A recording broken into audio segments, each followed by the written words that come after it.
इस वक्त मेरे साथ अहमदाबाद के अलग अलग सेक्टर के ट्रेडर्स मौजूद हैं, उनसे हम बातचीत करेंगे। आप अपना नाम बताइए और आपका क्या व्यापार है? मेरा नाम ममता तिवारी है और मेरा ट्रांसपोर्ट का बिजनेस है।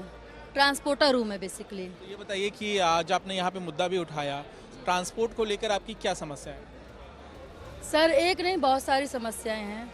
सबसे पहले तो सर हम लोगों की कहीं कोई सुनवाई नहीं है। मतलब मैं पर्सनली आपको बताती हूँ कि जैसे जब कोरोना हुआ था, कोरोना के टाइम पे हमारी मेडिसिन की गाड़ियाँ जाती थी सर, जबकि हम लोग देश के लिए मेडिसिन भेज रहे थे। उसके बाद भी हमारे साथ क्या हुआ, हमारे ड्राइवरों को गाड़ी से उतार के पीटा कि कोरोना है, ये सब बंदी है, तो आप कैसे पहुंचा रहे हो दवाइयाँ, मतलब आप कैसे जा रहे हो। मतलब हम समाज सेवा भी करते हैं, उसके बाद भी पिटते हैं। दूसरे का सामान पहुंचाते हैं, उसके बाद भी पिटते हैं। टाइम से चीज़ें पहुंचाते हैं, उसके बाद भी पिटते हैं। टोल भी हमें लगता है, ठीक है सर। भ्रष्टाचार भी हमारे साथ होता है। जहाँ मन करता है पुलिस वाले मतलब वसूली करते हैं, ठीक है, मारपीट करते हैं। और मतलब ऐसा लगता है कि हम तो फ्री में हैं, हमारा तो कोई माई बाप नहीं है। जिसका मन करता है वो आके पीट ले। इसमें क्या है ना, आप बताइए कि आप किस सेक्टर से हैं, आपका क्या व्यापार है, आप क्या मुद्दे उठाने यहाँ पर पहुँचे? जी बेसिकली मैं इवन सेम ममता जी की तरह ट्रांसपोर्ट का ही है मेरा भी व्यापार। और ट्रांसपोर्ट का व्यापार में जिस तरह से सबसे जो बड़ी दिक्कत है वो है डीजल के प्राइसेस की, जिसमें कि कभी 90 रुपये हो जाता है, कभी 95 हो जाता है, और कभी 105 रुपये हो जाता है। इवन कई जगहों पे तो 110 रुपये तक भी गया है। तो जो डीजल के प्राइसेस अप एंड डाउन होते हैं, उससे बहुत सारे जो हमारे कस्टमर्स हैं, मैन्युफैक्चरर्स हैं, उनसे हम रेट फिक्स नहीं कर पाते और हमें घाटा होता है एंड ऑफ द डे। दूसरी चीज़ कि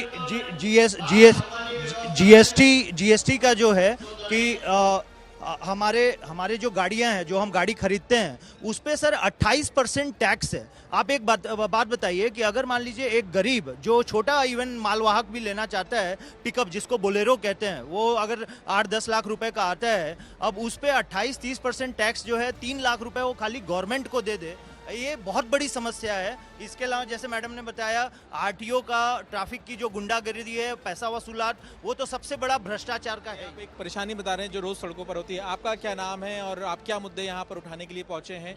जो संवाद हुआ उससे कितना आप संतुष्ट हैं? I am Himanshu Thakkar. I live in this area for last 15 years. I observe that merchants, जो व्यापारी लोग हैं यहाँ गुजरात के, अहमदाबाद के, वो बहुत बड़ी संख्या में यहाँ उपस्थित रहे। कोई स्टेट का सीएम अगर यहाँ आ रहा है, डायरेक्ट व्यापारियों के साथ संवाद करने, ऐसा बहुत रेयर होता है। तो एक चीज़ है जो यहाँ देखी कि इतने सारे जो व्यापारी लोग हैं वो बहुत स्ट्रेस में हैं।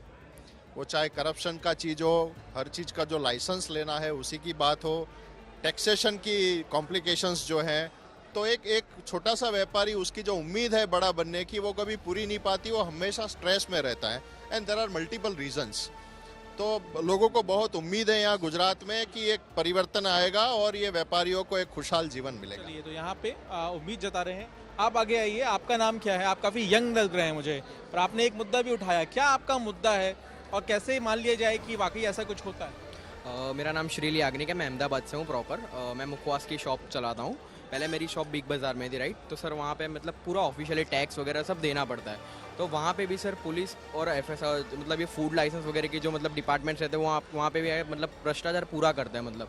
और जो अनऑफिशियल जो रोड पे गवर्नमेंट रोड्स वगैरह रहते हैं, वहाँ पे जो लारी गल्ला मतलब वो लोग अलाउ करते हैं पैसे लेके, उन लोग को भी सर परेशान तो करते ही है। पर मेरा मानना ऐसा है कि अगर वो लोग वो गवर्नमेंट की जो लैंड है उसको ऑफिशियली देने का रेंट पे चालू कर दे, तो भी अपनी जीडीपी भी प्लस हो जाएगी और अपना डेब्ट भी बढ़ जाएगा गुजरात का। तो मेरा सोचना ऐसा है।